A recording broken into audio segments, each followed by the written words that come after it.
The Honorable the Board of Committee of the Second International Virtual TESOL Conference with the theme Second Language Acquisition Research and Advances. First of all, I'd like to introduce myself. My name is Marcus Deli Gricallo, affiliation Universitas Negeri Makassar. Today, I will talk about the power in the AFL classrooms, the lecturer's language power basis in Toraja context.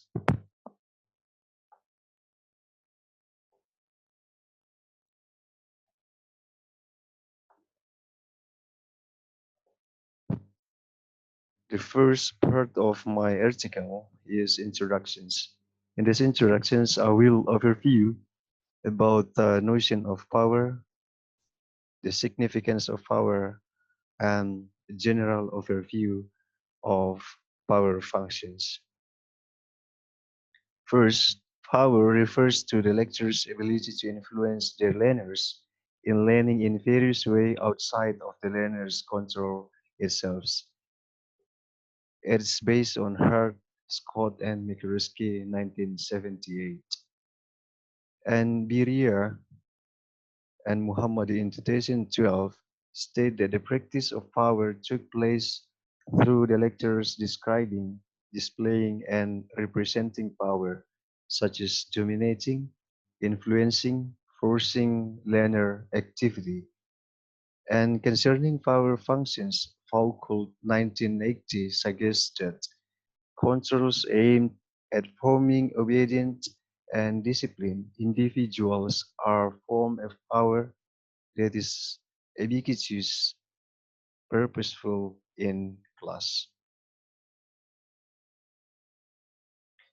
In this research, the researchers have done the preliminary observations in University of Christian Indonesia Toraja that as a site of this research done, the researcher chose this campus site because it is based on the focus of the studies that examines lectures language power in EFL classrooms and higher education in Toraja. The culture undoubtedly influences lectures language power and the concept of macro that is form social life. Each region has a distinctive characteristic of the culture. Therefore, Toraja also has a characteristic of culture identity and then differentiators from other areas. Donald 2014 claims that the study of language and power in the organization's social and political aspect has been widespread right now. However, the study about the relationship between language and power in education view is rare, especially in English language teaching ELT classroom. The phenomena of using power in the classroom cannot be avoided as long as there are interaction between lecturers and learners. Furthermore, Scott et al. 2008 also claimed that lecturers and learners negotiate power and exercise social influence together as they co-create meaning and communicate in ways that facilitate learning, yet the mechanism through which such process occur remain mostly uninvestigated. Due to those claims, the writer is interested in studying power in the EFL classrooms. The lecture's language power basis in EFL classroom in Toraja context. Review of related literature. Part A, the overview of the power types. There are five power bases as a basic theory in this research. They are reward power, legitimate power, referent power, expert power, and coercive power that is based on Franz J.R. and Raven 1959 and G.C. Mikuruski and Richmond 1983.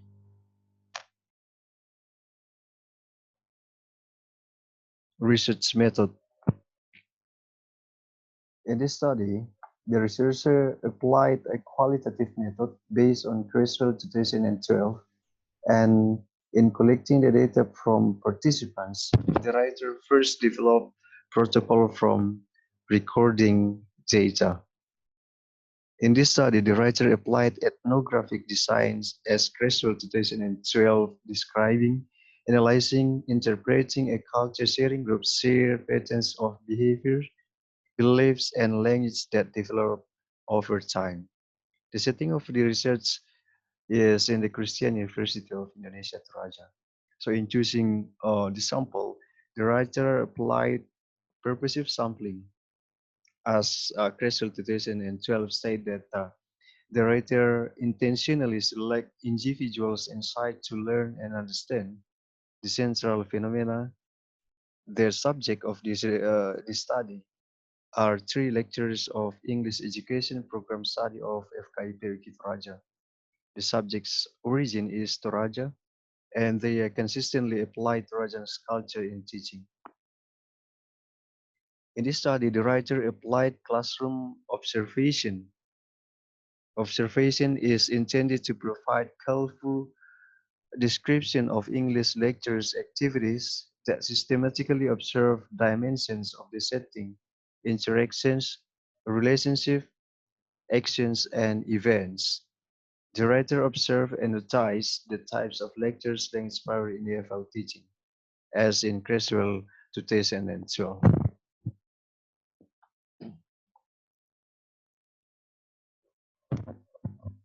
Technique of data analysis. In this research, the writer used observation as an instrument, and to analyze the observation data, the researcher used video recording and observation protocol, analyzed through transcription and coding. So the steps are: the first is the writer transcribe all recording data of classroom talk and classroom activities word for word. Then the data coded in order to identify recurring themes under each category. Furthermore, the data interpretation will refer back to participants for the writer's visual of truthfulness, thus ensuring the internal validity of the present study. It is based on Creswell and Clark 2010.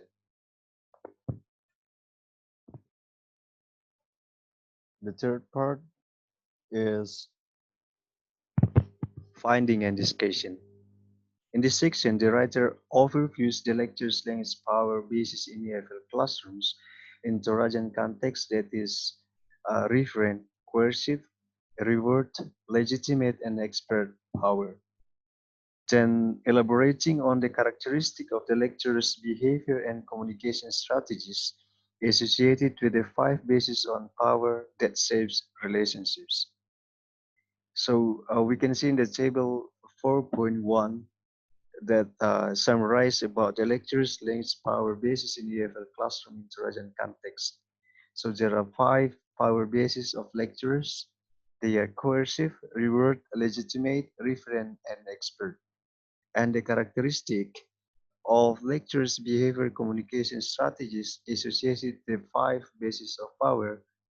First, in coercive, for instance, the lecturers put the learners on guilt to the learners who are not ready to do their class presentations. Reward power, the lecturers reward the learners for complying with the request. Legitimate power, the lecturers maintains complete and total control of the classrooms. Referent power, the lecturers identifies the Bulangan London as a Toraja commonality shared with the learners. And the last one is expert. Lecturers share knowledge, expertise in the study of the gap area.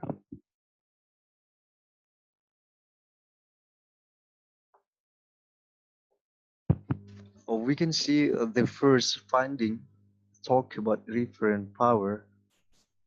Um, it is about the case when the learners identifies the Bulangan London as a Toraja's commonality shared with the learners. We can see from the quotation here, from the explanation above, Mr. PPN uses referent power in explaining the lecture's material to his learners. He supposes the activities of cockfighting with the sensitive question types in the study interview activities.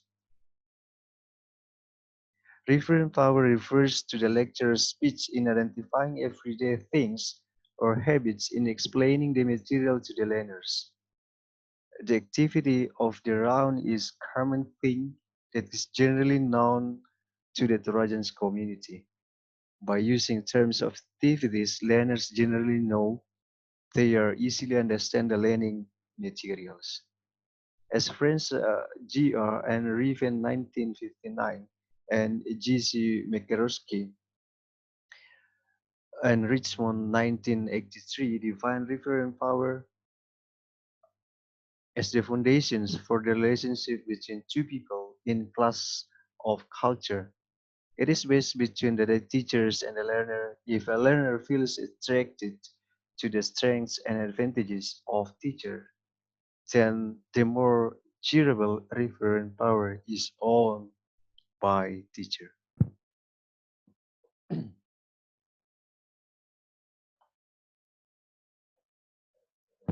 And the second finding is coercive power. It is occur when the lecturer puts the learners and guilt to the learners who are not ready to do the class presentations. And we can see the example of the quotations in classroom context of Mrs. Cheha as a pseudonym here, and several students they are mentions in this quotation. So based on the quotations in this slide, the lecturer's Mrs. Cheha pseudonym means entirely blaming the learner when not doing the group presentation in the class is a form of coercive power. One characteristic of coercive power is when the lecturers blame learners in the discipline of doing the task given.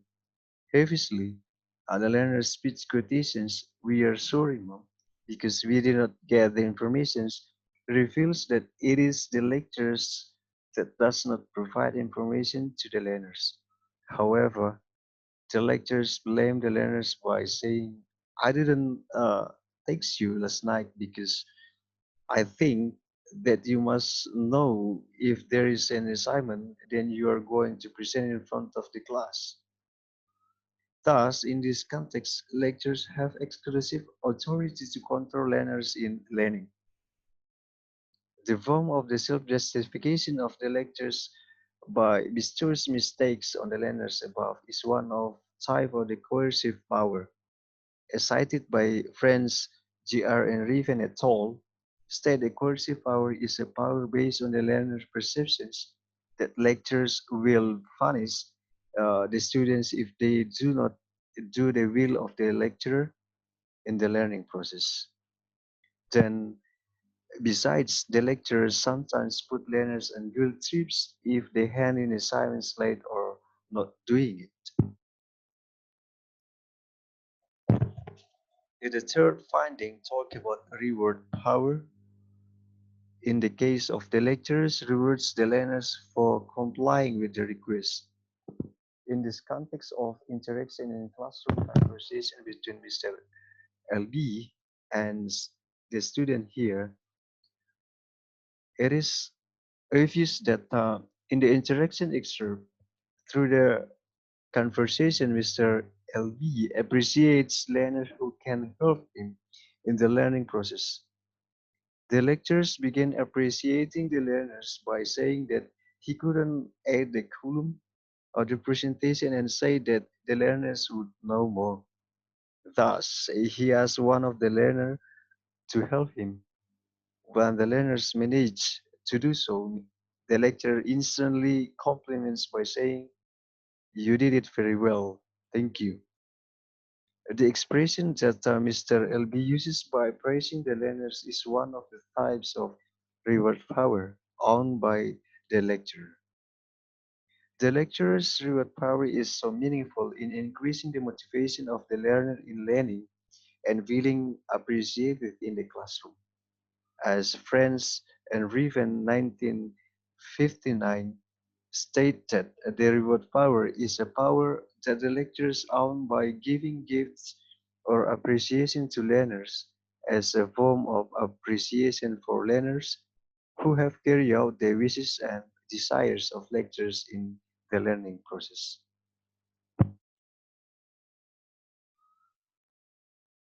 The fourth finding talk about legitimate power. It is occur when the lecturers maintains complete and total control of the classroom. So in this quotation here, we can see about the monologue of Mrs. Uh, G. C. H. And it is clear that Mrs. C. H. completely controlled the class she was taught. She accepts that what she has done is at her best, and the learner should follow her will. If observed, the lecture has a characteristic implying the concept of power in learning. The concept of power seen through the use of language is legitimate power. As stated by French et al., legitimate power belongs to lecturers because they are tasked with the carrying out the role of a lecturer. So in carrying out the role, the lecturer has the right to make particular demands and requests associated with the learning and teaching. And the last part of the finding talk about expert power, and in the context of the lecturer shares knowledge or expertise in the study gap area. So through the quotation here, the lecturer's Mr. PPN's way explaining the material about the study gap by sharing his study writing experience indicate his expertise in the field. Thus, learners can gain knowledge by imitating how the lecturer is more thorough and meticulous in preparing the study. On the other hand, a lecturer can not only theorize but also prove a particular theory, one of them by giving example from his own experience. From the elaboration of the context, it is clear that the lecturer applies expert power in the learning process. It is stated by Franz et al. That expert power is lecturer's own power because the competence and expertise by a lecturers. So in the study, lecturers have five types power in the context of EFL classroom. They are referent, coercive, reward, legitimate, and expert power, as clearly summarized in the first table. That there are five power bases of the lectures in EFL teaching. So based on the result of the finding previously, it can be concluded that the lecture's language power basis in the EFL classroom in Trojan context are referent, coercive, reward, legitimate, and expert power. The characteristic of a lecturer's behavior and communication strategies are associated with the five basis power that shape relationship that are referent power, revealed when the lecturer identifies the characteristic of the Trojans, such as Blanc as the Trojans commonality shares with the learners. Cursive power show when the lecturers put learners on guilt to the learners who are not ready to do the class presentations. Reward power is characterized when the lecturers reward the learners for complying with the request. Legitimate power is overview when the lecturer maintains complete and total control of the classroom. Furthermore, Expert power investigated when the lecturer shares knowledge or expertise in the study gave area. So this is the end of my presentations and this conference. Thank you very much for your kind attention. Good day for everyone.